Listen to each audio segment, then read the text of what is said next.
Shinichi Fujimura était un amateur d'archéologie japonais, né en 1950 dans la préfecture de Miyagi. Bien qu'il n'eût pas de formation universitaire poussée, son intérêt pour l'archéologie l'amena à participer à des fouilles dans les années 1970.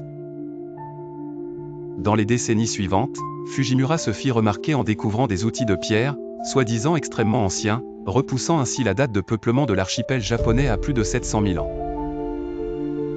Les découvertes de Fujimura comprenaient des pointes, des outils en pierre et des fragments de foyer, tous remarquablement bien conservés et souvent trouvés peu après le début des fouilles. Il travaillait souvent seul ou presque, ce qui ne fit qu'accroître la suspicion à son égard. En l'an 2000, Fujimura déclara avoir déterré des outils vieux de 600 000 ans à Kamitakamori, dans sa préfecture natale. Cette découverte promettait de transformer l'histoire de l'humanité en Asie, mais elle attira aussi l'attention sceptique de certains scientifiques. Les outils étaient en trop bon état et leur emplacement dans les couches géologiques défiait la logique. Certains semblaient identiques à des objets trouvés ailleurs. Le doute s'installa, poussant des journalistes à placer une caméra cachée sur le site. Ils filmèrent Fujimura en train d'enterrer des artefacts la veille de la découverte officielle.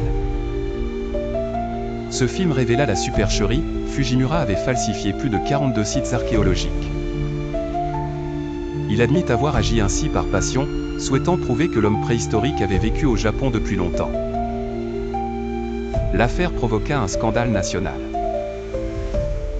Des centaines de manuels scolaires et d'articles scientifiques furent annulés ou modifiés, et c'est toute la chronologie préhistorique du Japon qui fut remise en question. Depuis ses aveux, Fujimura s'est retiré de la vie publique, laissant derrière lui une communauté scientifique et un public japonais ébranlé.